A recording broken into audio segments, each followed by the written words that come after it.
এই মেঘ বাদলা দিনও চাকরি করো লাগে, কি চাকরি লইলাম, কিস্তি চাকরি লইয়া সাইড জোতা ছিড়ছি এই মানুষের বাড়ি আইতে যাইতে। বাবে ও বাবে বাইত নি আইলো তো ভাই না আসেন নি ভাই গো বাবে দরজা বলেন। স্যার এনে আইছেন, খারান খারান খারান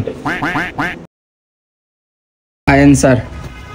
আমার তো কপাল ফুটছে, কিস্তি তুলছিলাম মাল তোলা লাগে, জামাই একটু কিস্তি তুলে দিছিলাম। জামাই এই দেখেন গোলামের ভূতে, আমি দুনিয়ার কাজ করি আর গোলামের ভূতে আর মাগ লইয়া এন খালি বই আলাপ করে। বিপদ কিস্তি দোয়ানার দেওয়ার লেগে কিস্তি কইয়া নিলেন, নিয়ে আমারে বিয়া করাই বই রয়েছে। অনেকদিন ধরে ওই যে তোমার চট্টগ্রামের বান্ধবীটার সাথে তো কথা টথা হয় না, ওর নাম্বারটা একটু দাও তো, আমি তো আরেকটা ব্যবসা বাড়াই দিয়েছি বুঝছো, নাম্বারটা দাও। এটা কি তোমার ব্যবসা না আরেকটা মেয়ে বাসায় আনার ধান্দা? আমি বুঝি না। আমারে তো বিয়ে করছো কিস্তি উঠাইয়া, এখন কি আরেকটা কিস্তি উঠাইবে নাকি তুমি? এমনি তো কিস্তির স্যার যেভাবে আসে টাকা পয়সা না নিয়ে বারবার ফেরত যায়, কখন যে আমাকে তুলে নিয়ে যায় ওইটা তো আমি টেনশন পাচ্ছি না, আবার তোমাকে আরেকটা দেবো না। স্যার আপনাদের বিশ্বাস করে না, এই দেখেন গোলামে বিয়া করে বউ আনছে, আমার জীবনটা শেষ। দুই না কামে আমি করি, তাই খালি মেকআপ করে আর খালি বই বই গল্প করে, কোনো কাজ করে না, সব আমি কাজ করবো লাগে ভাই। ওই দাও গোলামের কিস্তি তুলে বিয়া করেছে, ওই মাগলো এসে কি আন্ড করে আসলে তো ভাবিও গেছে কোনো কাম কাজ নাই এই মাগলো ঘুরেতে। গোলামের ফুতে কইলো কি, এ বেটা তুই কিস্তির স্যার, তুই কিস্তির কথা কবি, তুই আমার বউলের কথা আজকে আমি একটা না 10টা বিয়ে করলাম, তোর সমস্যা কি দেখেন রে? দাঁড়া তোর বড় গলা বার করতেছি। এ বাবে কিস্তি ডালন 2 মাসের, ও কিস্তি ডালন। সারা দুই সেটটা গেল, এখন টেয়ারা দেম করতে।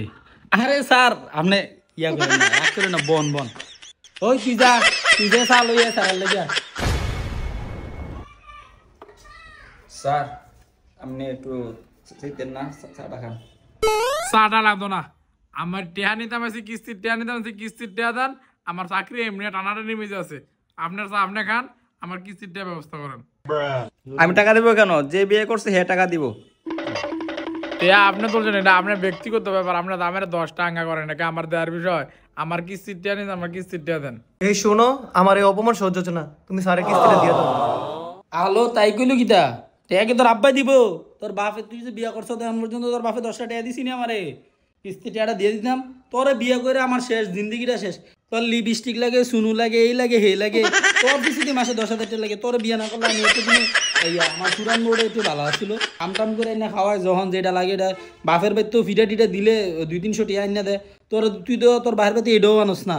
তোর বিয়ে করে আমার পুরো জীবনটা শেষ, আমি পুরাই মরছি। হ্যাঁ তুই আমার দেশে বিয়ে করছ, বিয়ে করার আগে ঢাকা পড়ে না গোলশান গুলিস, হ্যাঁ সব জায়গায় তোর বাড়ি আছে, 4টা-5টা করে বিল্ডিং আছে। হ্যাঁ আমার প্রাইভেট করলে ঘুরতে দিতি, অন্তি তুই আমার কিস্তি তুলে বিয়ে করছ। হ্যাঁ এইসব মিশা কথা কয়ে তো আমার বিয়েটা করছ, আবার আমার চট্টগ্রামের বান্ধবীর নাম্বার করছো আরেকটা বিয়ে করার লাগে। হ্যাঁ তোর রাজ্যে খাইছি। এই হতিন থাম, আমার যাবার আর মারিস না। সুমা ভাবির থেকে 1000 টাকা আনছি, অনেক কষ্ট ম্যানেজ কইরা, কালকে দিয়ে দিমু গিয়া। দেখ এই ফিটাফিটের পরে দেখ টেয়া পাইছি, এটি আমি শান্তি না, তোলে কাজ আমিও ছোটাইলাম, এই কাজ ছোটাইলে আমি আর টেয়া পাইলাম নইলে যে সামনে মাসেরটা মনে করে জোগাড় করে রাখবেন। আর জামাটার কুদুরা বুস্টুস দিয়েন, বুঝছেন নি? স্বভাব ভালো না, এই বউলো খাই যাত না। আপনি হতিনের থেকে কয়দিন পরে ইনশাল্লাহ আলাদা হইবেন।